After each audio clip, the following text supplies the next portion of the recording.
Hello दोस्तों, मैं रवि रंजन आप सभी का अपने संस्थान के यूट्यूब चैनल डीएम एक्सप्रेस में आप सभी का स्वागत करते हैं। डीएम एक्सप्रेस जो कि मोतिहारी के पंडित उगम पांडे कॉलेज के सामने वाले गली में माला भवन के सेकेंड फ्लोर पर स्थित है।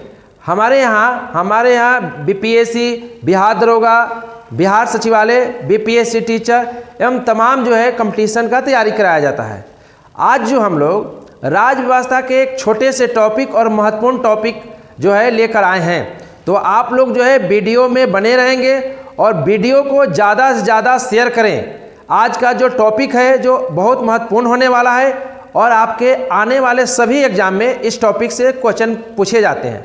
तो देखिए आज का टॉपिक है महाधिवक्ता। देखेंगे आज हम लोग पढ़ने जा रहे हैं महाधिवक्ता, जिसे एडवोकेट जनरल के नाम से जाना जाता है। देखेंगे महाधिवक्ता जिसे राज्य का प्रथम विधि अधिकारी भी कहा जाता है। महाधिवक्ता को राज्य का प्रथम विधि अधिकारी बोला जाता है। The first law officer of state, राज्य का प्रथम विधि अधिकारी महाधिवक्ता को कहा जाता है। देखेंगे कई एग्जाम में क्वेश्चन पूछे गए हैं जो राज्य के प्रथम विधि अधिकारी कौन होता है, तो राज्य के प्रथम विधि अधिकारी महाधिवक्ता होता है। देखेंगे महाधिवक्ता का वर्णन संविधान के अनुच्छेद 165 में महाधिवक्ता के विषय में वर्णन किया गया है। देखेंगे नियुक्ति, तो देखेंगे महाधिवक्ता की नियुक्ति राज्य के राज्यपाल के द्वारा किया जाता है, जिसका वर्णन संविधान के अनुच्छेद 165 में महाधिवक्ता के विषय में वर्णन किया गया है। देखेंगे योग्यता, देखेंगे महाधिवक्ता के पद पर राज्यपाल किस व्यक्ति को नियुक्त करता है, तो लिखा गया है कि भारत के महाधिवक्ता वही बन सकता है जो राज्य के उच्च न्यायालय के न्यायाधीश बनने का योग्यता रखता हो। तो देखेंगे प्रश्न बनता है तो फिर उच्च न्यायालय के न्यायाधीश कौन बन सकता है, तो देखेंगे उच्च न्यायालय के न्यायाधीशों के योग्यता का वर्णन संविधान के अनुच्छेद 217 के खंड 3 में है। यानी कौन व्यक्ति उच्च न्यायालय के मुख्य न्यायाधीश बन सकता है या न्यायाधीश बन सकता है, तो वह भारत का नागरिक होना चाहिए, 10 वर्षों तक न्यायिक पद धारण किया हो। यानी भारत का नागरिक हो, 10 वर्षों तक न्यायिक पद धारण किया हो, या 10 वर्षों तक किसी उच्च न्यायालय में अधिवक्ता के रूप में कार्य किया हो, यानी 10 वर्षों तक वकील रहा हो। ठीक है, तो देखेंगे उसी व्यक्ति को राज्यपाल जो है महाधिवक्ता के पद पर नियुक्त करते हैं। अब बात करते हैं कार्यकाल। देखेंगे महाधिवक्ता के कार्यकाल कितने दिन का होता है, तो देखेंगे राज्यपाल के प्रसाद पर्यंत, यानी महाधिवक्ता तब तक पद पर बने रहते हैं जब तक राज्यपाल चाहते हैं, यानी राज्यपाल के इच्छा पर्यंत पद धारण करते हैं। ऐसे सामान्यतः जो होता है महाधिवक्ता का नियुक्ति मंत्री परिषद के सिफारिश पर, राज्य मंत्री परिषद के सिफारिश पर राज्यपाल महाधिवक्ता का नियुक्ति करते हैं। इस प्रकार देखा गया है। देखेंगे ऐसा संवैधानिक स्थिति नहीं है, जैसे राज्य का मंत्री परिषद भंग होता है महाधिवक्ता जनरली सामान्यतः जो है वो त्याग पद देते हैं। ऐसा संवैधानिक कोई प्रावधान नहीं है। संविधान में ऐसा कोई प्रावधान नहीं है कि मंत्रिपरिषद के भंग होने से महाधिवक्ता त्यागपत्र दे देंगे, ऐसा कोई व्यवस्था नहीं किया गया है। उनका कार्यकाल में लिखा गया है वह तब तक पद पर बने रहेंगे जब तक राज्यपाल चाहते हैं। लेकिन समानतः व्यवहार में ऐसा देखने को मिलता है कि राज्य मंत्रिपरिषद जैसे त्यागपत्र देता है वैसे ही महाधिवक्ता भी अपने पद से त्यागपत्र दे देते हैं। अब देखेंगे वेतन एवं भाता, तो देखेंगे समय समय पर महाधिवक्ता का वेतन का निर्धारण समय समय पर राज्य के राज्यपाल के द्वारा निर्धारण किया जाता है।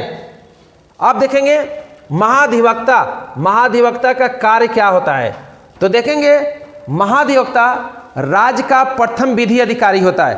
The first law officer of state कहा जाता है महाधिवक्ता को।